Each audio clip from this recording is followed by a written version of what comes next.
pessoal, sejam bem-vindos a mais um vídeo aqui no canal. De novo, um vídeo no trânsito. Massa, eu tô aqui para falar sobre o Uber. Foi um assunto urgente aí, muitas pessoas estão me perguntando. Então vamos falar no trânsito do que está acontecendo com o Uber e se o Uber vai sair do Brasil, se o iFood vai sair do Brasil e como que funciona e por que tem esse tipo de pensamento. Inicialmente, o governo, pessoal, é uma coisa muito complicada porque ele vê que a empresa está ganhando dinheiro, o trabalhador está ganhando dinheiro e o governo não está ganhando nada, então ele faz questão de ir lá e tomar a sua parcelinha. A única diferença é que isso eu acho que não vai acontecer com o Uber, porque o Uber virou muito além do que uma empresa que detém ali não é monopólio, né? Porque tem táxi, né? Mas ela tem boa parte da fatia do mercado do transporte alternativo ao público. Só que hoje, se você para com o Uber, várias empresas param também. E hoje não há condição do serviço público suprir a quantidade de demanda que o Uber supre. E além de tudo isso, há um problema relacionado ao desemprego em massa. E não só o desemprego direto, que é relacionado aos motoristas do Uber, mas o desemprego de pessoas que teoricamente usam o Uber e não conseguiriam usar outra forma de transporte. Ah, mas pô, não vai conseguir usar táxi? Vê o preço do táxi saindo do aeroporto e vê o preço do Uber, que você vai ver que é inviável você usar Uber para trabalhar. Muitas vezes você usa para o lazer, para o turismo, e isso seria completamente inviável hoje em dia, né? Então eu acredito que essa proposta, eu honestamente acredito que essa proposta ela não vai passar nem para o iFood, nem para o Uber. Eles vão arrumar um jeito de tributar, mas regulamentar, porque muitas vezes a característica da empresa, que é isso que eles estão querendo barrar, que é uma questão trabalhista, tenta caracterizar vínculo desses trabalhadores, né, desses motoristas ou entregadores com a empresa, com a iFood, onde na verdade não há. O Uber, se você for olhar o regimento interno, ele é um aplicativo de carona, tanto que fala, você usa seu carro, você faz sua jornada de trabalho, você trabalha como quiser, do jeito que você quiser, porque afinal de contas o carro é seu, o carro não é meu. Então você cria suas regras. Então não há necessidade teoricamente de regulamentar, visto que é um aplicativo de carona e não um aplicativo de transporte público, igual eles estão querendo colocar que você tem vínculo com a empresa. Não, nenhum trabalhador teoricamente tem vínculo com a empresa, ele recebe uma parte por isso. Poderia fazer isso de maneira separada, ele sozinho, seu trabalhador? Poderia, mas aí entra numa outra questão. Será que ele conseguiria alcançar o tanto de gente que o Uber alcança? O Uber é uma plataforma de tecnologia, ele une os consumidores com os motoristas. Então acaba que você obrigatoriamente tem que pagar uma parte para ele, porque ele desenvolveu todo esse mecanismo de tecnologia, desde gateway de pagamento, para você pagar de maneira segura, de você receber na hora, e ele recebe a parte dele. Você, o motorista, no caso, recebe a parte dele, assim como o iFood é a mesma coisa. Liga empresários, a comida que você quer, né? E o cliente, que é o produto final. E aí você fala, pô, você vai regulamentar isso? Só para vocês terem uma noção, o Uber arrecada cerca de 5 bilhões anuais com o lucro, né, mundial de todas as operações em todos os países que ele atua.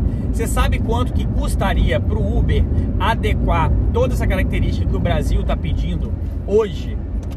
50 bilhões de reais para adequar. Por que 50 bilhões de reais? Você tinha que botar banheiro, você tinha que pagar encargos trabalhistas, você tinha que pagar uma série de outras coisas que não era paga, assim como o iFood também. Então o iFood teria que se enquadrar dentro dessa mesma característica que o Uber está se enquadrando. Ou seja, uma planilha de Excel faria com que o presidente, né, o nosso presidente do Brasil, visse e falasse, nossa, é inviável isso acontecer, vai acontecer um desemprego em massa. Só que isso, a gente sabe que no modelo que a gente vive de governança, nada mais é do que um burburinho para eles conseguirem botar um tributo, tanto pro motorista quanto para a empresa. Porque o que isso faz? Acende ali na maioria das pessoas que tem esse pensamento, fala, nossa, realmente a empresa está ganhando muito, está lucrando muito. Isso é feito principalmente pela filosofia, né, da esquerda hoje, de falar, olha, a empresa é usurpadora, a empresa detém o lucro, a empresa fica milionária e nada fica com o Brasil. E aí o que eles fazem? Botam lá 10, 15, 20% de tributo sobre a empresa, mas ele também bota sobre o trabalhador. E claro, o cliente já paga, né? Então acaba que isso está sendo pago por todas as esferas que foi passado. Antes só era passado pela empresa, que a empresa já paga pelo lucro. Porque, para quem não sabe, toda empresa que atua no Brasil, ela já paga tributo. O consumidor, ele teoricamente já está pagando aquela tarifa estadual do imposto sobre serviço, que foi incluído. Beleza, eles vão arrumar um jeito de botar um imposto federal sobre isso, porque eles querem arrecadar, que nada mais é do que FGTS, então todos os encargos relacionados a custos trabalhistas, eles vão colocar no Uber, porque ele arrecada do consumidor, no caso, a minha que vai estar pagando, né? Então vamos supor que eu contrato o Uber, eu vou estar pagando para o motorista vai tirar 15% para botar no FGTS e INSS. E o empregador, que no caso é o Uber, vai ter que pagar isso para todos os funcionários também, que é um plano de aposentadoria, o 13º, férias e todos os encargos trabalhistas que o Brasil tem, sendo que o aplicativo é um aplicativo de carona, você não tem vínculo empregatício com a modalidade. Se você quiser trabalhar todos os dias, você trabalha. Se você não quiser trabalhar, você não trabalha. Então isso não se enquadra nem com o iFood, muito menos com o Uber. Por isso que inviabilizaria o negócio, e eu acho que isso só vai acontecer para aumentar algum tipo, ou inventar algum tipo de imposto para o governo tirar uma fatia desse lucro, que é assim que infelizmente funciona o Brasil. Eles querem fazer um burburinho, faz todo o movimento, cria-se uma atmosfera toda voltada para arrecadação de imposto via um apelo popular do que a empresa ela é usurpadora. Foi assim que aconteceu na época que o Uber e o iFood começaram esses movimentos de justiça querendo barrar o aplicativo por descumprirem leis trabalhistas. Então esse é o principal ponto que eu falo que é bem complicado para algumas empresas funcionarem no Brasil, visto que a gente tem uma filosofia e uma segurança jurídica muito complicada, principalmente para quem quer empreender. Ah, Douglas, você está defendendo a empresa? Não, eu não estou aqui tomando partido de nada, só estou falando como o Brasil acontece. O Brasil realmente acontece assim. Nos Estados Unidos, para quem não sabe, eles deixam a empresa operar, depois eles regulamentam. Só o que vai acontecer com o Uber? Quem conhece a Califórnia aí, sabe que os carros do Uber na Califórnia já são autônomos, ou seja, eles pegaram um monte de Tesla, levaram para a Califórnia e eles já andam sozinhos, você já entra dentro do carro. Agora imagina para você se o Uber ele é condenado a pagar tudo isso mesmo e ele resolve sair do Brasil. Esse é o problema número 1. Só que, se ele não resolver sair do Brasil e resolver botar os carros autônomos aqui, pô, é muito complicado você botar essa quantidade de carro autônomo, né? Só que, vamos supor que eles decidam investir no Brasil e botar esse monte de carro autônomo. O que vai acontecer? 100% do lucro vai ser deles. E aí eles vão pagar encargo trabalhista, vai gerar desemprego em massa, vai gerar um problema tremendo. A gente sabe que isso economicamente é inviável para o Brasil hoje em dia, visto que os carros autônomos são muito caros para chegar no Brasil, porque são os Teslas, né? Então é muito caro para o Uber chegar a investir, mas é uma realidade, está ficando cada vez mais próxima, porque os carros eles estão ficando cada vez mais econômicos. Então está tendo o BYD mesmo aqui no meu estado, o BYD, que é 100% elétrico, ele já está extremamente acessível. Então pensa, depois que ele ficar acessível, ele virar autônomo, vai ser uma revolução. E imagina o Uber fazendo uma parceria com essas montadoras e botando em cada cidade 200 carros elétricos autônomos para rodar. E aí você pensa, o custo vai diminuir, que você não vai pagar mais a parte do motorista, que é o maior encargo. Você vai ter só o custo ali da depreciação do carro, né, que querendo ou não é a aquisição que o Uber faz para ter esses carros elétricos autônomos.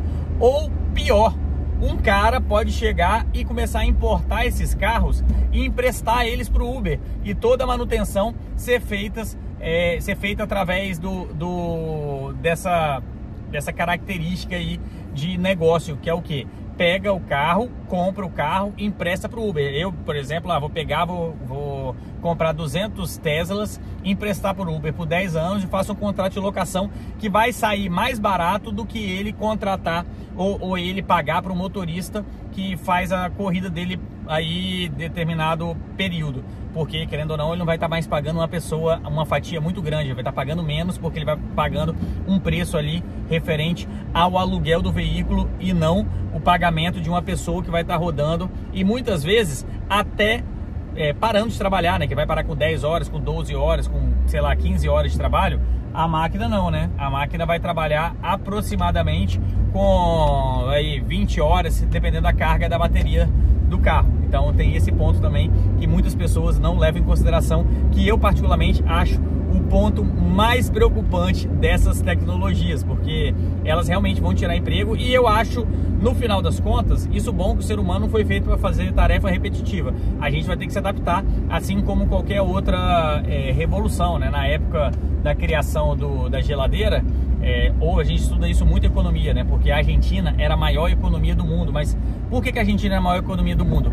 Porque durante algum período o mundo começou a conseguir exportar a carne vermelha, visto que eles inventaram o refrigerador. Porque antigamente pegava gelo das calotas polares ou das regiões polares, na região que tinha gelo, e levava até a cidade. Nisso o gelo derretia, enfim, tinha um processo que era muito caro. Depois, quando esse processo ficou barato, conseguiu exportar a carne vermelha, que no caso foi quando a Argentina teve ascensão, que era o seu maior produto de exportação, e isso gerou um desemprego em massa, porque as pessoas que carregavam gelo, as pessoas que botavam gelo, estavam sumindo do mercado. E realmente hoje você não vê nem fabricante de vela, né? Porque a energia elétrica também chegou e quebrou várias dessas empresas. É uma adaptação do mercado, assim como você vê várias pessoas que eram treinadas em datilografia, acabou a datilografia, máquina de escrever, enfim, várias tecnologias surgem novas para substituir. Eu até falo que o ser humano é massa criativa, né? Ele não pode ser repetitivo, igual indústria e tal, porque acaba que você limita o ser humano a uma atividade que nem nosso corpo foi preparado para ficar sentado 10 horas dirigindo. Se tem uma máquina para fazer isso, ok, mas a gente tem que também arrumar alternativas para não empobrecer a população, por isso tem que ter esse meio do caminho. Beleza? Espero que vocês tenham gostado desse vídeo. Não esqueça de deixar o seu like e de se inscrever aqui no canal. Até mais, pessoal. Tchau, tchau.